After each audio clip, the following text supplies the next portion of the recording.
Ya, pemirsa, tahun ajaran baru 2024-2025 dimulai hari ini. Untuk peserta didik baru di setiap jenjang pendidikan pada hari pertama memasuki lingkungan sekolah akan mengikuti kegiatan MPLS atau masa pengenalan lingkungan sekolah. Dalam kegiatan MPLS diisi berbagai kegiatan yang menekankan pada bahaya bullying dan pencegahan kekerasan di lingkungan sekolah.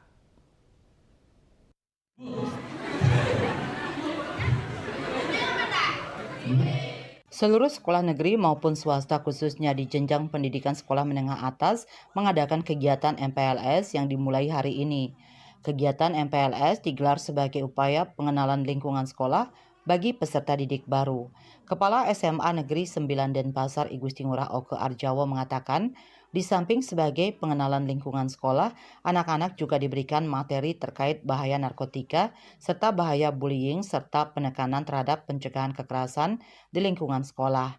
Hal tersebut penting dilakukan guna menciptakan keadaan yang kondusif selama proses pembelajaran serta mewujudkan sekolah ramah anak dan profil pelajar Pancasila. Di samping mengenal lingkungan sekolah kepada anak-anak juga diberatkan yaitu adanya penegasan di dalam bagaimana jangan sampai bullying dan kekerasan terjadi di sekolah. Itu kami tanamkan melalui narasumbernya dari KPID, kemudian ada juga narasumber dari dari kepolisian yang akan juga memberikan informasi, di mana intinya salah satunya adalah bagaimana jangan sampai bullying dan kekerasan itu terjadi di sekolah kita. Itu salah satu penegasannya.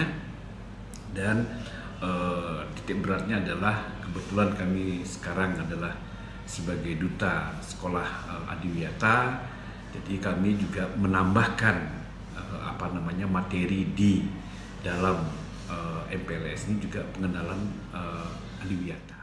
Guna mencegah terjadinya kekerasan di lingkungan sekolah, baik terhadap guru maupun sesama siswa, berbagai upaya harus dilakukan secara bersama-sama. Untuk itu, pada kegiatan MPLS, bagi siswa baru khususnya di SMA Negeri 9 Denpasar, diberikan pembekalan terkait bahaya bullying dan kekerasan di lingkungan sekolah dengan menghadirkan narasumber dari kepolisian dan guru di internal sekolah. Sukma Bali TV.